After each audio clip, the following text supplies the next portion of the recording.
menjalankan hajat Allah Subhanahu wa taala, karena berkat maghfirah dan inayahnya kita semua bisa berkumpul pada mata kuliah hari ini.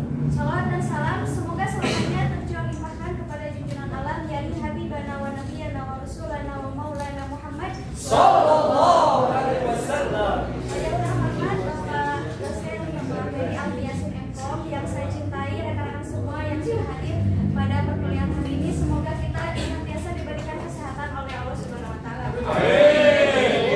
Perkenalkan, kami dari kelompok 2. Di sini kami akan menyampaikan tentang strategi penjualan UMKM dalam menghadapi tantangan dan peluang di dunia bisnis modern.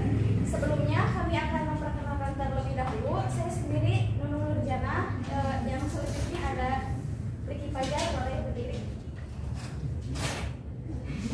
Yang selanjutnya ada Teh Jenny Suryani. Yang selanjutnya ada Sony Astuti Ajaso. Yang selanjutnya ada Sony Chandra Maulana.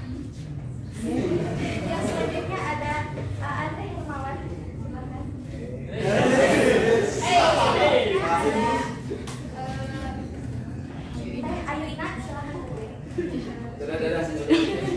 Yang terakhir ada Teh Gede Aulia Nurmah. Namun ada rekan kita satu yang tidak bisa hadir hari ini, yaitu Teh Hasrasania. Mudah-mudahan beliau bisa diberikan kesembuhan oleh Allah Subhanahu wa taala. Dilanjut saja ke pemateri yang selanjutnya. Di sini ada 2 materi ya.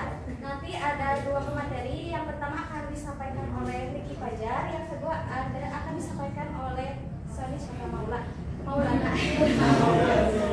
Untuk materi yang pertama dipersilakan. Bismillahirrahmanirrahim. Assalamualaikum warahmatullahi wabarakatuh. Baik rekan-rekan yang saya banggakan dan Bapak Ferry yang saya hormati, di sini hari ini alhamdulillah saya berkesempatan bisa berdiri di sini untuk memberikan sharing-sharing sedikit tentang dunia bisnis di dunia modern. Di sini kenapa kami mengambil tema tentang UMKM? Karena banyak anak-anak muda, banyak anak-anak yang masih sekolah, dan banyak anak-anak yang masih kuliah yang mereka itu latar belakangnya masih punya pendidikan, tetapi mereka sudah berpikir pengen berbisnis atau pengen mempunyai usaha. Dan juga gimana sih caranya kita sebagai seseorang, sebagai mahasiswa untuk mempersiapkan ekonomi ke depannya supaya tidak ketinggalan zaman. Nah, di sini kami mengambil tema UMKM, usaha bisnis UMKM di dunia bisnis modern. Kenapa kita mewajibkan usaha ketika kita sambil belajar atau sambil kuliah? Karena di sini ada tantangan dari perekonomian nasional. Apa saja sih tantangan ketika kita melaksanakan usaha? Dan di sini ada tantangan untuk ketika menjalankan bisnis, tetapi tantangan di perekonomian nasional. Yang pertama di sini untuk internalnya ada 2, internal dan eksternal. Ada internal di sini yaitu masalah-masalah yang muncul dari dalam negeri. Nah, faktor domestik antara lain yang pertama ada krisis multidimensi yang berkepanjangan, dan yang kedua ada otonomi daerah yang belum sempurna, dan yang terakhir ada isu-isu disintegrasi bangsa.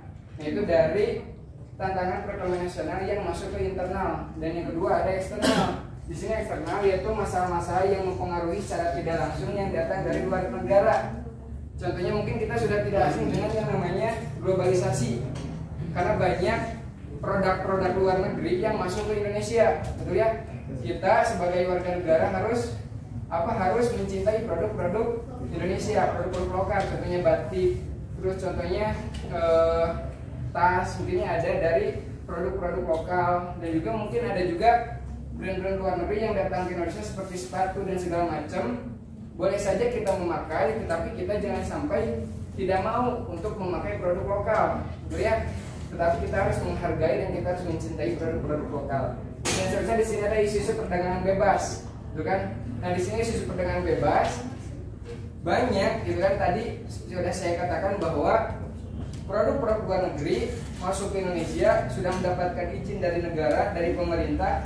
Jadi perdagangannya bebas, gitu kan? Sampai ke pelosok-pelosok, sampai ke kota-kota besar itu sudah sampai, gitu kan? Jadi perdagangan yang bebas. Apa sih UMKM? Tuh lihat. Coba di sini ada yang tahu apa sih UMKM? Kegiatan Usaha kecil menengah, ya. Nah, di sini untuk UMKM, usaha mikro kecil dan menengah itu berbeda-beda levelnya, betul ya? Yang saya ketahui kalau usaha mikro itu kurang lebih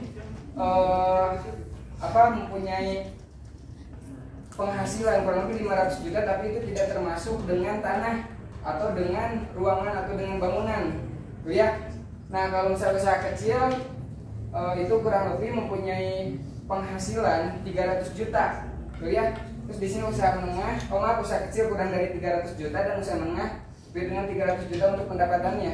Nah, di sini untuk UMKM adalah kegiatan usaha yang dijalankan oleh badan usaha atau individu yang mengacu pada ekonomi produktif sesuai dengan aturan yang tercantum dalam Undang-Undang Nomor 20 Tahun 2008. Dan di sini, apakah penting sih UMKM dalam perekonomian?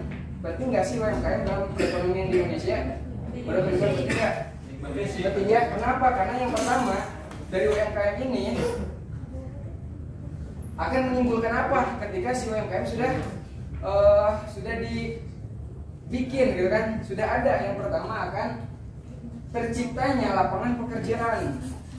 Nah, UMKM adalah penyedia lapangan kerja yang terbesar. Kenapa? Di sini saya menyampaikan terbesar karena si UMKM ini banyak pengangguran, banyak lulusan-lulusan dari SMK, SMP yang tidak melanjutkan sekolah yang terselamatkan dengan adanya UMKM. Betul ya? Mungkin di kampung rekan-rekan banyak ada yang kalau di Citrem ada Jagara, betul ya? Terus misal di Bandung ada sepatu, di Cibaduyut, betul ya? Itu UMKM, betul ya?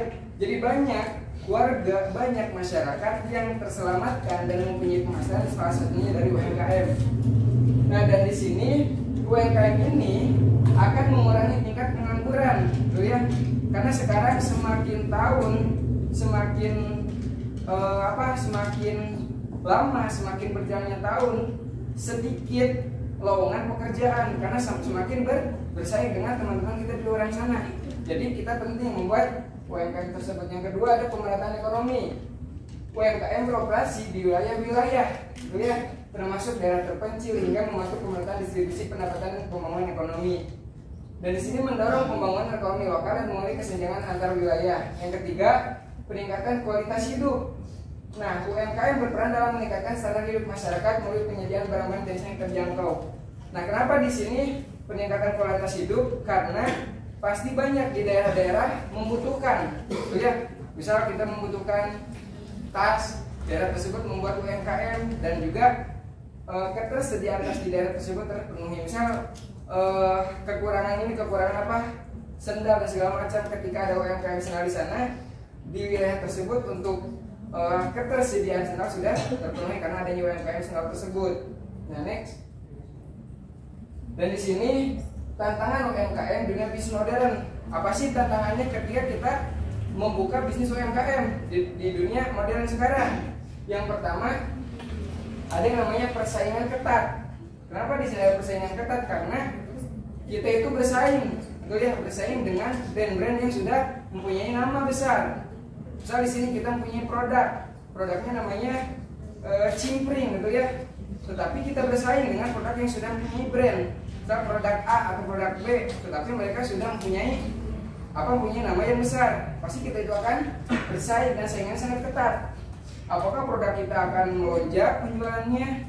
Apakah produk kita akan segitu-segitu aja penjualannya atau akan menurun? Itu ya.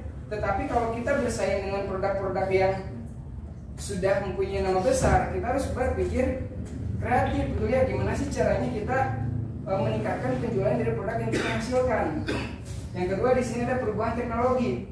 Dan kebanyakan yang membuat UMKM di sini, mereka berpikirnya masih belum ke modern, masih tradisional. Karena mungkin di kampung-kampung si owner atau pemilik bisnisnya masih orang tua, betul ya. Masih sedikit kemungkinan untuk anak-anak muda. Pasti kebanyakannya yang punya bisnis UMKM di luar sana atau di wilayah terkecil itu rata-rata orang tua dan masih berpikirnya tradisional, jadi penjualnya belum modern. Nah, terus di sini ada modal terbatas. Dan mungkin teman-teman pengen punya bisnis tapi tidak mempunyai modal. Dan nanti saya akan sharing kepada teman-teman apa sih bisnis yang punya modal dan apa sih bisnis yang tidak menggunakan modal. Selanjutnya di sini ada yang keempat, regulasi dan birokrasi. Apa sih regulasi dan birokrasi? Regulasi dan birokrasi di sini itu adalah surat izin. Itu sangat sulit sekali, betul ya? Karena dulu saya punya satu UMKM, Pinggui namanya, dan itu surat izinnya sangat sulit. Kenapa sangat sulit? Karena yang pertama kita harus mempunyai surat-surat dari desa dan segala macam, itu sulit. Dan juga saya membuat SK, dan dari pemerintah terkadang kita mau memberikan proposal untuk mendapatkan bantuan, terkadang itu terhambat sama APBD desanya, gitu kan. Tapi di sini ada sumber daya manusia atau SDM. Kenapa di sini disebut dengan tantangan SDM? Karena kebanyakan yang membuat UMKM itu kekurangan dengan pendidikan atau masih terhambat dalam ilmunya. Jadi sumber daya manusia ini harus perlu dilatih untuk melawan tantangan UMKM di dunia bisnis modern. Next. Nah di sini outline modal. Ya, di sini ada dua macam untuk membuka UMKM atau membuka usaha. Yang pertama di sini usaha yang pakai modal, dan yang kedua usaha yang tanpa modal. Tapi sini kita sharing untuk usaha pakai modal itu mungkin di luar sana juga kita berpikir bahwa usaha itu pakai modal, dan dimanapun kita membuka usaha pasti pakai modal, betul? Bukan hanya usaha, gitu ya. Misalnya di sini kita mau bisnis baju, berarti kalau kita tanpa bermodal kita nggak bisa berjualan baju. Berarti kita untuk jualan baju harus pakai modal, betul? Pakai kain. Kain. Tetap dibeli kain, sebenarnya pakai modal. Terus yang kedua, kita pengen usaha makanan. Untuk membeli bahan-bahan makanan tersebut itu pakai modal, betul ya? So di sini saya punya UMKM Pinggui. Itu modal dulu awal 1 juta. Saya masih ingat dulu 1 juta modal digolangkan, betul ya? Yang pertama beli singkong, betul ya? Beli singkong diolah. Tetapi dalam modal 1 juta dalam kurun waktu 2 bulan, karena pas waktu 1 bulan saya membayar karyawan, betul ya? Jadi 500 untuk modal, 500 untuk membayar karyawan pertama. Tetapi di bulan pertama itu belum mendapatkan penghasilan. Kenapa? Karena relasi saya untuk menjual produk Pinggui tersebut itu masih terbatas, betul ya? Masih berjuang, masih proses. 2 bulan pertama ada yang beli 1 kilo, 2 kilo, 3 kilo, betul ya? Hasil seiring berjalannya waktu 1 juta lebih, betul ya? Nambah lagi, betul ya? Untuk apa? Untuk modalnya. Dan hasil kurang lebih sekarang sudah berjalan sampai 1 tahun. Tetapi ketika kemarin diserahkan tanggung jawabnya ke orang tua, sekarang sudah tidak berjalan lagi, betul ya? Karena terhalang oleh tadi tantangan, betul ya? Terus yang kedua, usaha pakai non modal. Apa sih usaha yang pakai tanpa modal? Saya teman-teman punya teman, tapi si teman tersebut itu menjual sepatu, betul ya? Tapi kita juga pengen jualan sepatu. Ngobrol punya, cuk saya dibantuan, tidinya sabarah, orang jual sabarah, betul ya? Jadi seperti reseller, betul ya? Nah itu saya tanpa modal, jadi saling kerjasama. Tetapi sebelum dilanjutkan, di sini ada teman saya juga kelompok 2 sama beliau juga sama berjualan UMKM, tetapi pakai modal. Dan di sini akan sering-sering kepada teman-teman. Sebelum dilanjutkan, Nunung akan sering-sering kepada teman-teman usaha yang pakai modal dan tidak pakai modal. Baik, terima kasih. Assalamualaikum warahmatullahi wabarakatuh. Nah, saya di sini akan menjelaskan usaha pakai modal ya. Ada satu sistem di mana kita itu bisa memaksimalkan platform e-commerce ya dengan cara memulai dropship. Ada yang tahu dropship seperti apa? Ya, jadi dropship itu kita menjual produk dari salah satu supplier gitu melalui kita gitu. Nanti misalkan ada pemesanan nih, nah kita proses dari sekarang diproses, nah pesanannya melalui kita. Nanti barangnya dikirim dari supplier ke pembeli seperti itu. Nah, untuk dropship itu banyak tipenya ya, ada yang tipe tradisional, ada yang tipe dari marketplace, dan bahkan ada tipe internasional. Contohnya seperti Alibaba, ada yang tahu Alibaba? Ya, seperti itu. Nah, kalau yang saya sendiri, saya membuka salah satu toko di salah satu e-commerce, yaitu Lazada. Saya memiliki supplier dari Bandung ya. Saya membuka tokonya itu kategorinya spare part mobil. Ya, ada misalkan ada ring lampu, terus ada lidah kalkulator dan lain sebagainya tentang permobilan seperti itu, dari bodi mobil dan lain sebagainya. Nah, tapi saya tidak menstok barang gitu. Tidak menstok barang, tapi saya membuka toko. Jadi ketika ada yang memesan, misalkan ada yang pesan nih ke toko saya. Nah, saya langsung memberikan resennya itu ke supplier saya. Itu jadi barangnya nanti dikirim dari supplier.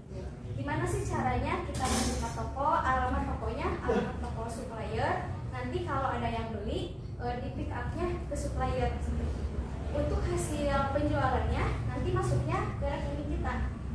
Jadi kita tidak perlu stok barang, kita tidak perlu memodali terlalu besar gitu. Hanya memberikan modal ketika ada pembeli saja. Jadi tidak memerlukan modal yang lebih besar untuk memulai usaha. Jadi ada salah satu sistem yang namanya dropshipper. Nah, gimana sih kita untuk bisa memulainya gitu? Kita bisa memulai atau mencari suppliernya bisa dari e-commerce lagi. Misalkan kita nih belum punya supplier atau belum supplier terdekat, tapi kita mau usaha. Nah, kita bisa cari supplier misalkan dari e-commerce Shopee nih. Ada produk sepatu misalkan.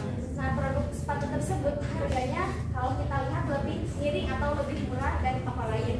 Nah, kita bisa nih join kepada supplier tersebut. Kak, bisa gak jadi dropshipan joinan? Kalau bisa, nah kita langsung buka toko. Mau tokonya di Shopee lagi boleh, atau bisa beda e-commerce lagi, misalkan di Tokopedia atau Lazada atau yang lainnya gitu. Misalkan kita membuka toko gitu, toko yang lain. Nah, seperti itu. Jadi nantinya kita hanya mengelola toko itu saja tanpa memaking produk, terus tanpa membeli modal ataupun tanpa menyiapkan barang-barang yang kita jual, hanya mengelola produk saja. Kita hanya mengelola toko-toko saja. Seperti itu. Terima kasih. Dilanjutkan kepada penyidik. Baik, Nunung, tadi sudah bercerita sedikit, Bang ya. Penghasilan Nunung mungkin dari tadi sudah diceritakan ya, gimana caranya untuk mendapatkan penghasilan tanpa mengeluarkan modal yang terlalu besar, gitu ya. Nah, bisa menjadi supplier yang Oke, di sini kita lanjut ke presentasinya. Untuk keuntungan usaha UMKM di Indonesia modern, yang pertama ada pasar digital. Tadi akan disampaikan nanti di marketing, tuh ya. Di marketing nanti akan disampaikan gimana sih ketika kita mempunyai UMKM, kita mempunyai usaha, kita pengen menjual di pasar digital. Nanti akan disampaikan di sesi kedua, di sesi marketing. Terus yang kedua ada inovasi produk. Nah, di inovasi produk di sini mungkin teman-teman juga ketika pengen membuka UMKM atau membuka bisnis, kita harus mempunyai namanya brand, betul ya? Atau harus mempunyai namanya produk. Tanpa mempunyai produk, itu tidak bisa berbisnis, betul ya? Salah satu syarat kita membuka bisnis harus mempunyai produk, betul ya? Nanti teman-teman kalau pengen membuka bisnis, kita berpikir bisnisnya bisa apa sih, betul ya? Terus bentuknya bentuk apa sih? Apakah makanan atau apakah barang, betul ya? Dan nanti namanya brandnya apa sih, gitu kan? Nanti teman-teman bisa menciptakan bisnis UMKM sendiri. Next. Nah, di sini ada dukungan pemerintah, dan di sini dukungan pemerintah juga sangat penting. Kenapa? Karena di luaran sana pasti orang-orang itu ketika mau membeli produk kita, ketika ada dukungan pemerintah atau ada PIRT, itu kan akan meningkatkan penjualan. Oh, ini udah terdaftar nih di pemerintah, betul ya? Atau misal BPOM, betul ya? Oh, ini udah terdaftar nih, udah ada nomor BPOM-nya atau udah ada nomor PIRT-nya, betul ya? Ketika kita pengen mempunyai produk susu nih, nah itu harus membuat apa sih? Itu kan nomornya nomor apa sih, atau PIRT atau BPOM atau segala macam, betul ya? Nah, ini penting dukungan dari pemerintah karena akan meningkatkan penjualan. Dan di sini ada kolaborasi dan jaringan, dan di sini relasi sangat penting. Kenapa? Ketika teman-teman mempunyai rekan dan rekan tersebut pelaku UMKM juga itu sangat penting. Kenapa? Karena kita bisa sharing atau kita bisa kolaborasi, gitu ya. Saya punya produk nih A, dia punya produk B, gitu ya. Mungkin kita bisa kolaborasi nih untuk penjualannya, gitu ya. Itu sangat penting. Next. Nah di sini ada studi UMKM produk Pinghui, gitu ya. Nah di sini akan sharing ke teman-teman, gitu ya. Apa sih produk Pinghui? Pinghui itu adalah emping, hui adalah singkong, gitu ya. Nah jadi Pinghui itu kan salah satu brand di mana orang lain itu tidak apa sih Pinghui, jadi penasaran, gitu ya. Jadi penasaran, nama sih Pinghui itu, gitu ya. Nah di sini kebetulan produk Pinghui ini sudah 1 tahun berdiri sejak tahun 2023 bulan Januari tanggal 1, gitu ya. Dan di sini saya mendapatkan produk Pinghui ini dari mana awalnya? Dari rekan teman bapak saya, gitu ya. Dan kebetulan beliau punya resepnya, saya pintar resepnya, gitu ya. Dan langsung saya bikin. Tetapi nggak langsung membludak produknya, tapi hanya terbatas 500.000 sabar kilosi sampurna, tentunya. Misal 200.000 sabar kilosi sampurna, tentunya. Jadi gimana caranya uang yang kita miliki bisa jadi besar, gitu ya. Nah dan juga produk Pinghui ini untuk meningkatkan penjualan kita harus mengikuti pameran-pameran. Contohnya kemarin di Kawali ada namanya Anji, gitu ya. Dan kebetulan produk Pinghui ini menjadi salah satu perwakilan dari desa juga yang mengikuti pameran ketika di Kawali. Nah tahun 2023. Dan kebetulan sekarang belum produksi lagi karena terhambat, ada faktor X yang tidak bisa saya sebutkan. Nah jadi bangkrut lah itu nama. Jadi selling semua. Kenapa?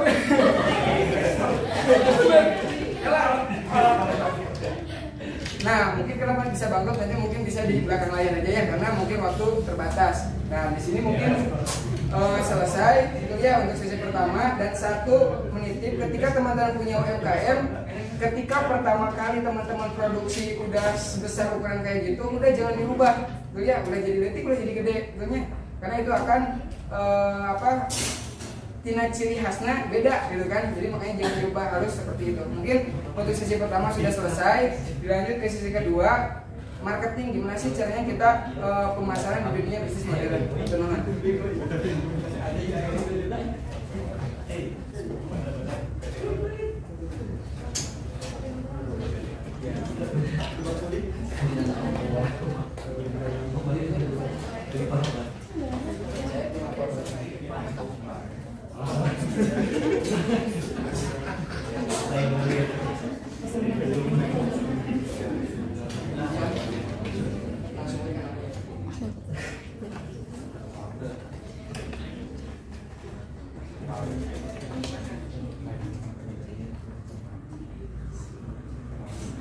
Baik, bismillahirrahmanirrahim. Assalamualaikum warahmatullahi wabarakatuh. Izinkan saya mempresentasikan terkait dengan awal mula membuka suatu usaha, gitu ya. Nah di sini sekarang lanjut. Nah, karena sudah tahu ya apa itu e-commerce dan juga e-commerce apa aja yang ada di Indonesia, gitu ya. Di sini yang akan saya bahas itu Shopee dan Tokopedia. Nah, Shopee dan Tokopedia ini merupakan platform e-commerce terbesar di Indonesia, gitu ya. Ini biasanya digunakan untuk kita berjualan kuliner, ya kan, kita berjualan baju, berjualan elektronik dan lain sebagainya. Nah, tujuan ini saya mempresentasikan hal ini yaitu memberikan panduan langkah demi langkah untuk membuka toko online dan juga sharing terkait bagaimana sih apakah menguntungkan, gitu ya, membuka toko online itu apakah merugikan, gitu ya. Silakan lanjut.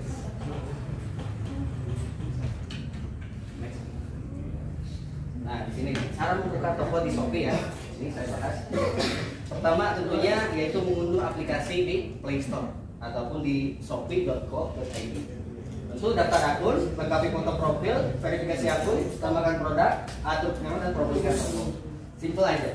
Jadi untuk yang Tokopedia gimana? Apakah sama? Mirip, gitu ya. Mau itu Tokopedia, Lazada, Blibli dan lain sebagainya tetap sama. Karena tidak jauh untuk cara membuka tokonya seperti ini. Lanjut, Bang. Nah ini ada step by stepnya. Cuma sayangnya akan saya mundurkan beberapa langkah sebelum kita ke produk atau membuka toko. Ketika kita membuka suatu toko, tentunya kita harus tahu dong apa yang akan kita jual, gitu ya. Kira-kira yang dijualnya apakah produk, misalkan nih originalitas dari Ibu Yaya, gitu ya, membuat seblak jeletot gitu ya, sebelah jurusan khas Ibu Yaya gitu ya. Itu bisa diperjualbelikan gitu ya, selama mempunyai originalitas walaupun rasanya tidak enak gitu.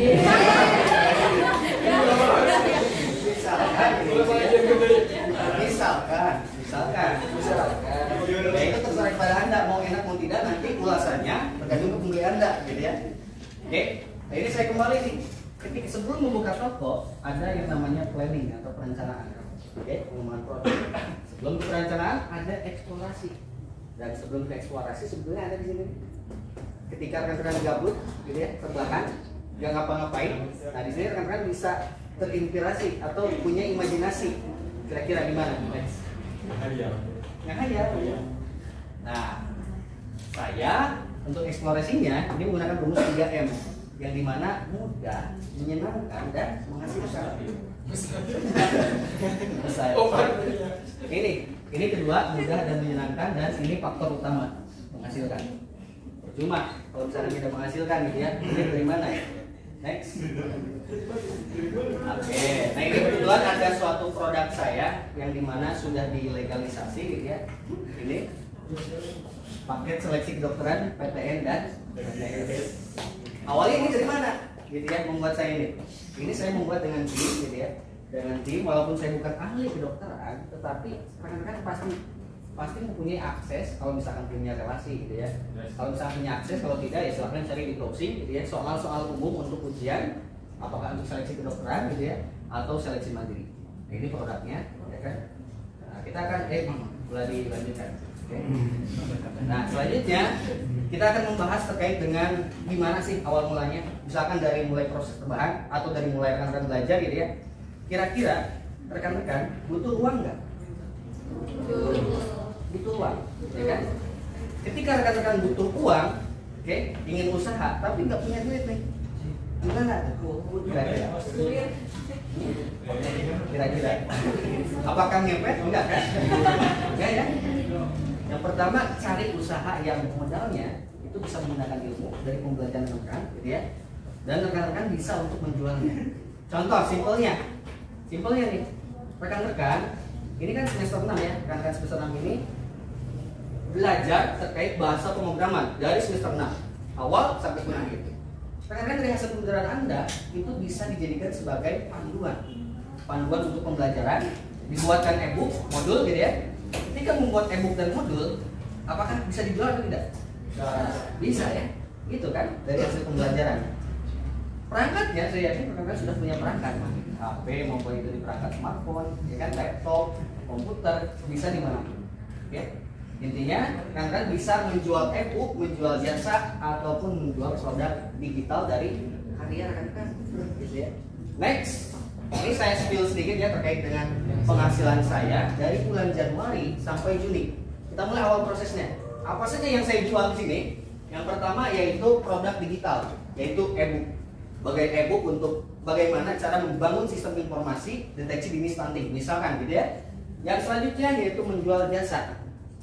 Kira-kira menjual jasa apa yang bisa dijualkan? Apakah jasa pembuatan website, jasa pembuatan aplikasi, dan lain sebagainya.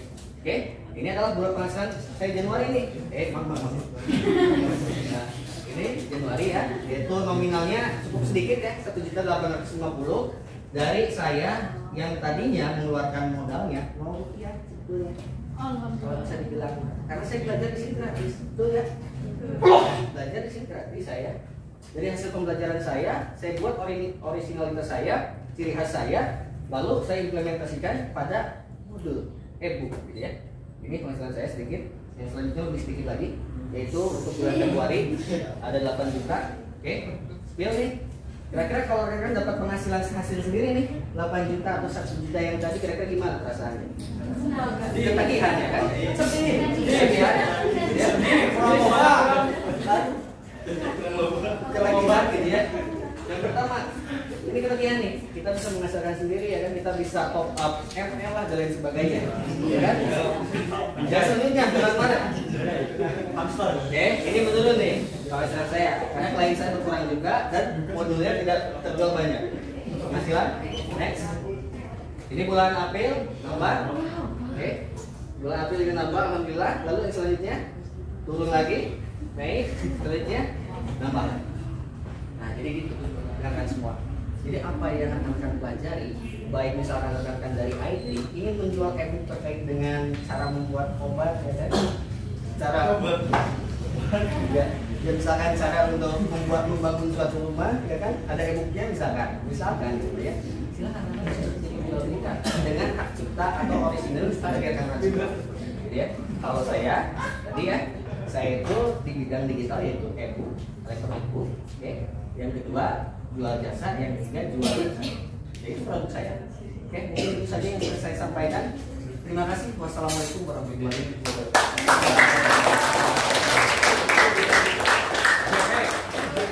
Terima kasih kepada pemateri yang telah menyampaikan materinya. Dilanjut saja ke sesi tanya jawab. Kami akan menampung 2 pertanyaan. Silakan kalau ada yang mau bertanya, ajukan tangan dan langsung berdiri. Lambda dengan NIM 210429. Saya ingin bertanya bagaimana UMKM dapat mempengaruhi perekonomian lokal. Terima kasih. Pertanyaan kedua bisa dilanjut. Yuk. Perkenalkan, nama saya Arif Rahman. Bagaimana cara menstabilkan UMKM? Terima kasih. Untuk pertanyaan pertama akan dijawab oleh rekan saya, rekan saya Yesi Suryati.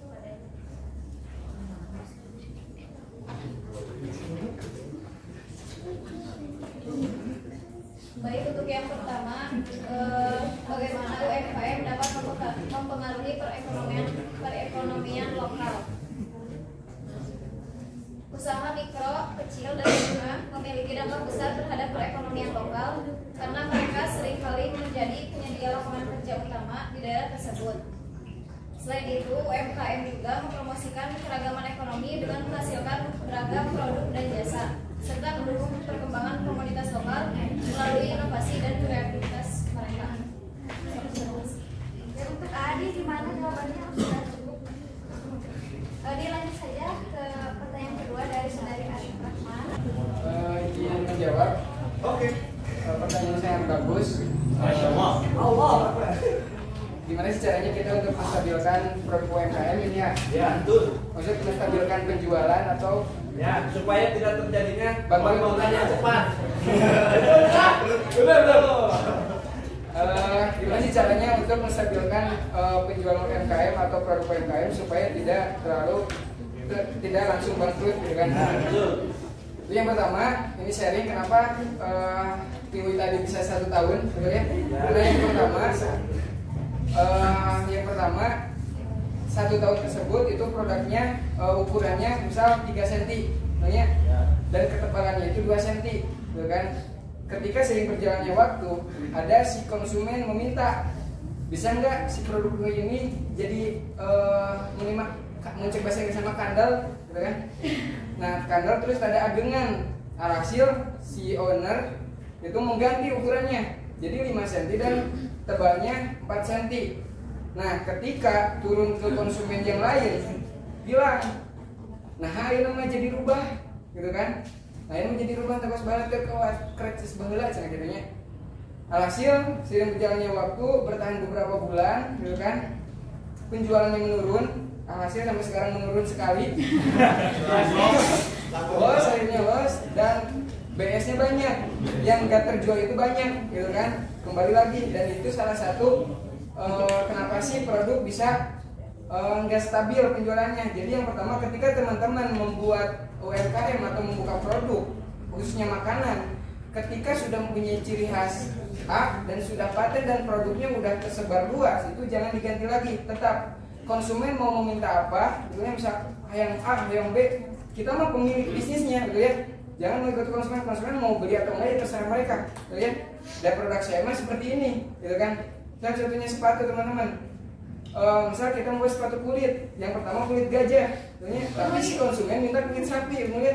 Terus teman-teman ikut, betul ya, jadi kulit sapi. Ketika turun ke konsumen yang lain, kenapa kulitnya jadi kulit sapi? Yang tadinya kulit gajah, itu kan akan mengurangi kualitas nantinya, gitu ya. Terus yang kedua, misal produk makanan, jangan diganti resepnya, gitu ya. Misal resepnya kita bumbunya pakai A, terus kita imam mahal tinggi diganti jadi B supaya keuntungannya besar. itu akan mempengaruhi suara, rasa. Jadi ketika udah A, kalau bisa jangan diganti, tetapi dinaikkan harganya, gitu ya. Nah itu sharing kepada teman-teman gimana sih ketika kita membuka bisnis atau UMKM untuk stabil penjualannya, gitu ya, dan segala macamnya. Itu salah satunya supaya tidak cepat bangkrut dan sharing, gitu ya. Saya juga tidak akan menyebutkan seperti ini kalau saya bukan pelaku UMKM, gitu ya. Jadi teman-teman nitip, coba aja dulu soal laku atau enggak terserah nanti. Kita nggak akan tahu laku atau enggak kalau kita nggak mencoba, gitu ya. Mungkin itu yang bisa saya sampaikan. Hatur nuhun. Oke, aman. siap, aman. Hatur Terima nuhun. kasih. Sekian dari saya. Lanjut ke moderator. Sudah cukup ya pertanyaannya, hanya 2 saja. Diakhiri saja pertemuan kali ini. Sebelumnya saya minta close-nya dulu.